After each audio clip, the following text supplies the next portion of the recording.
হচ্ছে বারবার এই এতদিন পরে ধরা পড়লো, প্রথম প্রতিক্রিয়া কি আপনার?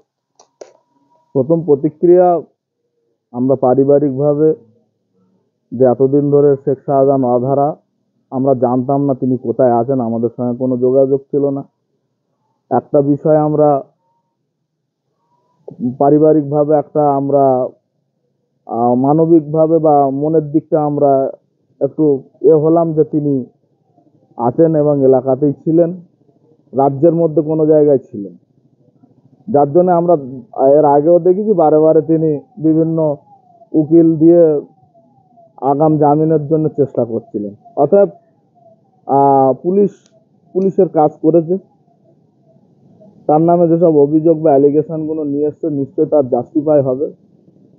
পুলিশ দেখবে, প্রশাসন দেখবে এবং কোর্ট দেখবে। কোর্ট প্রমাণ করুক, যদি সে দোষী হয় অবশ্যই দোষী বলে আমরা পারিবারিকভাবে মেনে নেব। তবে যদি দোষী না হয়, যারা মিথ্যেভাবে যে শ্লীলতাহানি, জমির লিজ না দেওয়া, মিথ্যেভাবে জমি অধিগ্রহণ করা, এই ধরনের অ্যালিগেশন যারা নিয়ে এসছে, আমরা পারিবারিকভাবে যদি এটা তারা প্রমাণ না করাতে পারে প্রত্যেকের বিরুদ্ধে আমরা মানহানির মামলা করব। আর এই বিরোধীদের কথা বলছেন যারা হাসপাতাল, তাদেরকে গ্রেফতার হওয়া উচিত। আপনি আর একটা কথা বলবো, আজকে আইনকে সম্মান দিয়ে, আইনের উপরে শ্রদ্ধা রেখে, ভরসা রেখেই বলবো, আইন যেন সবার জন্য সমান হয়।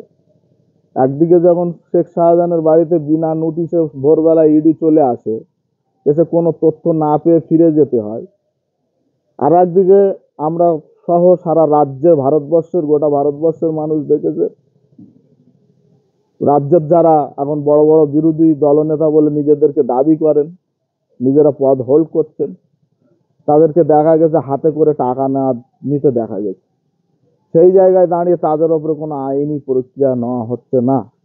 আমরা মহামান্য বিচারপতিদেরকে বলবো, দৃষ্টি আকর্ষণ করব, কারণ সব কেস সবার জন্য সমান হয়। শেখ শাহজাহান যদি রেশন দুর্নীতি প্রমাণিত হয়, তিনি সাজা পাবেন।